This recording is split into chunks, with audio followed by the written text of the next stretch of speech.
Marada Mari Türkmenistan'ın marisi. Bir han ağalan birisi geçiptir.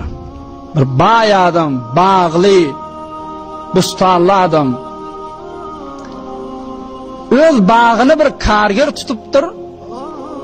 Bir Karaca oğlan, kadim zamanın derdisi kulu. Müslüman oğlanmıştık. Adı da Mübarekmiştik.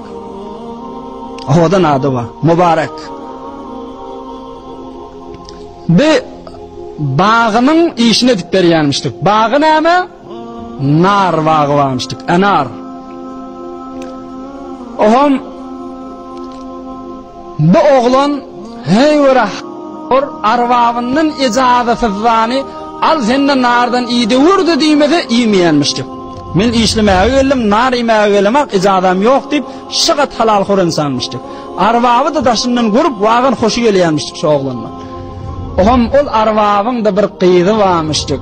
Hey wara edipli, hayali, gelşikli bir akıllı qyzmışdyk. Oham bu qyzyň da badygyny bilip başga da hanagala, bayagala öz oğlanyň üçin gudaçylyga gelýänmişdikler. Näçe ha tarapdan gelipdirler, amma bu arwab bu bay adam ijaza bermepdir. Bir hani pikirlenseň göreýin näme bolýar. Ohum yankı berde bilen maslahatlaşıptır. Mübarek bilen. Mübarek zanniptir. Men bir qyzym ma öýde dipdir. Oňa da şeýle däni döwlet taşdan gudaçylyga gelýärler dipdir. Sen näme nazariýaň başyma oratdy? Kime bersem gaw bolar dipdir.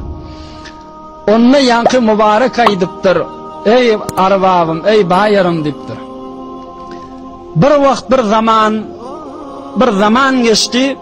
Şu zamanın adamları qyýyllaryna gudaçylyga gelenne tarafın taýfasyny özleýärdiler.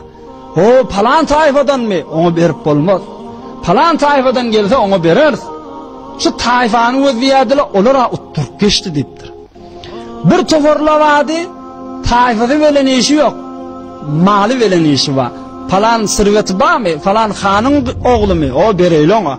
Falan kargerin oglumy? O berip bolmaz oňa. Malını özleýärdi. Onu da otturup geçti dipdir. Bir toforla gelişigini özleýärdi. Onu da otturup geçti. Bir toforla palany özleýärdi. Onu da otturup geçti. Amma bir toforla şoň dinini özleýär berýärdi dipdir. İmany näzerek, Hudaýa etiqady näzerek, ahirete inanşy näzerek, halal çürük çykarşy näzerek, şonu özleýär, şoňa berýärdiler dipdir. Indi sen özüň bilýän dipdir. Peygamberimiz da mübarek hadisi var, men onunla uzaklaştım, vaktim gidip barya. Doğru dini özlep alın otur diptir Peygamberimiz.